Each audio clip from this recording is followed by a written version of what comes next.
In part 1, we saw how centerline geometry and connection eccentricity quietly change what force a member actually feels in STAAD. Now we go one level deeper into the question that decides whether your structure fails safely and predictably or unpredictably and expensively. Where does the load actually go once you hit analyze? Why letting STAAD distribute everything is risky.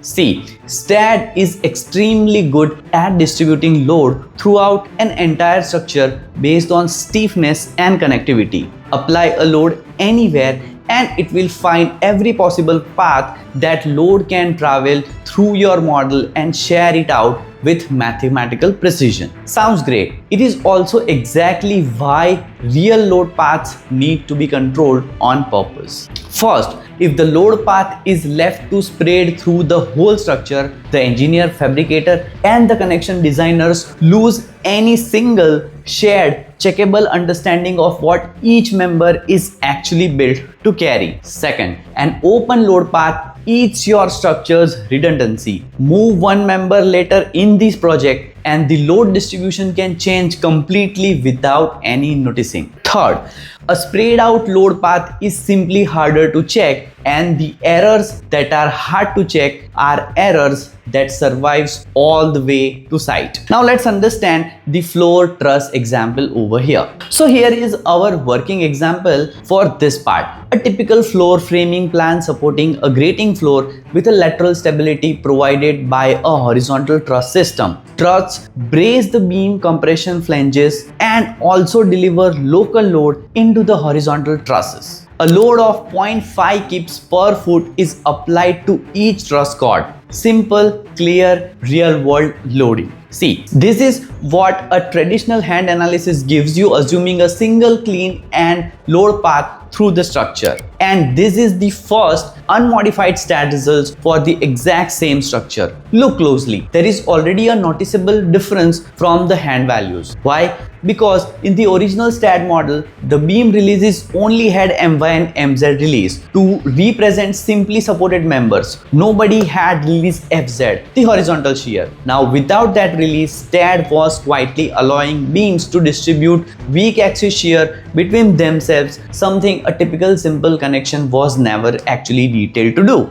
So here we can fix it. How? Fixing it with two real STAAD commands. See, this is where two specific STAAD tools come in, and every beginner needs to actually understand the syntax, not just concepts. Since this model has horizontal trusses running in both directions, the inactive command let us isolate genuinely single load path for each case. So here is roughly how it reads in the actual STAAD input file. So syntax is specified over here. You can check for this particular two load cases. Load case, load type 1, title E1, which member load with a uniform load in the global X direction applied to the first set of truss cord members with perform analysis, change and inactive member command. See, inactive member listing the members that should be switched off for the next load case, that is load 2, which is specified title E2. Member load here, uniform load in the global Z direction applied to the second set of members with perform analysis and change command. So basically the change command is what reactivates those members afterward for any further analysis. See, this forces STAAD to check one clean isolated load path per load case, exactly like the hand calculation intended, instead of one tangled result mixing both directions together. So here is the figure, members with FZ release, and this is the actual member release command that closes the gap from figure this. At the start of the relevant members, we release FZ, MY and MZ. At the end of the members, the same three releases. This tells STAAD explicitly this connection was never fabricated to transfer weak axis shear or moment. So do not let the analysis transfer it either. So in the next figure, STAAD analysis results after the modification of beam specification. See, run it again with the both FZ release and the inactive member logic in place and look at these results. It now sits in close agreement with the original hand calculation, same structure, same loads, but now STAAD STAAD is respecting the real load path the connections were actually designed for. Now let's look at a second equally important example, because this one is about something STAAD is doing correctly and that a hand calculation completely misses. See, a middle column flanked by vertical braces, all carrying a shared dead and live load. A traditional hand analysis ignoring relative member stiffness gives a maximum base reaction on that middle column of 400 Kips. See, now the wind load case on the same structure. Run the full combination through STAAD, which does account for relative stiffness, and the same column now shows only 323 Kips. So here is the another figure, hand results, dead load plus live load plus wind load. Now compare that against the equivalent hand results side by side. Where did that missing 77 Kips go? Straight into the braces. STAAD recognized the vertical braces are stiff enough to help carry gravity load, so it shared the burden. The brace the hand method predicted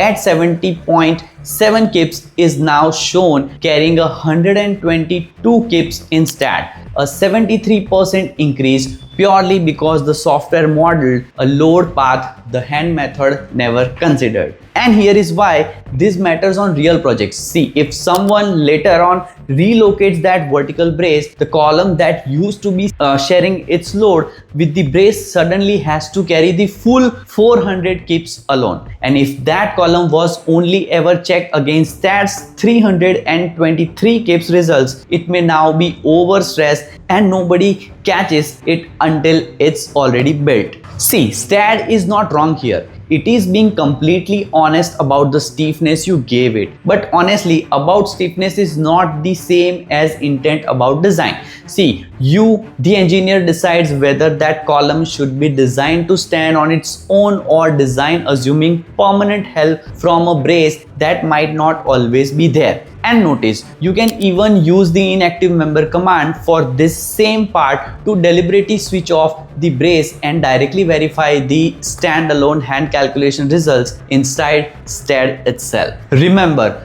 the bridge from the part 1, investigators pointed to a bias towards a simple, more one-dimensional force model that did not fully capture how the real diagonal member were interacting. This is the exact same failure mode we just walked through, wearing a different costume, a model that assumes an obvious load path when the real structure is quietly sharing the force through a path nobody checked or controlled. Now in part 3, we take this idea up to the scale of an entire floor. We are going to actually build a diaphragm inside STAAD 3 completely different ways: rigid, flexible, and its true real self, using the plate and meshing tools, and see exactly how much that single modeling decision changes the load every frame in your building receives. See you in part 3.